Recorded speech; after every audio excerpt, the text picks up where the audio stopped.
छत्तीसगढ़ी गाने देखने के लिए हमारे YouTube चैनल को सब्सक्राइब करें और नए अपडेट्स जानने के लिए बेल आइकन के बटन को क्लिक करें।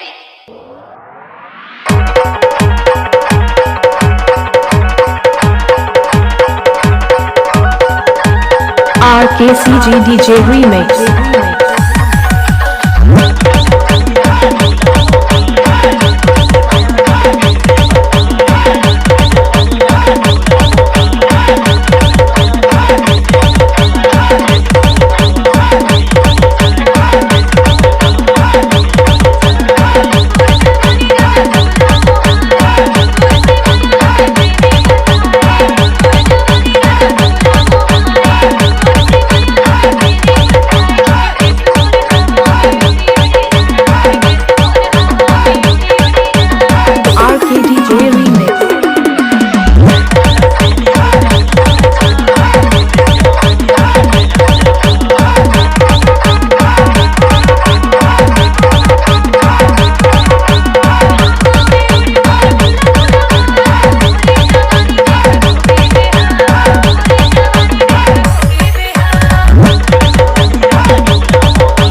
RKCG DJ Remix।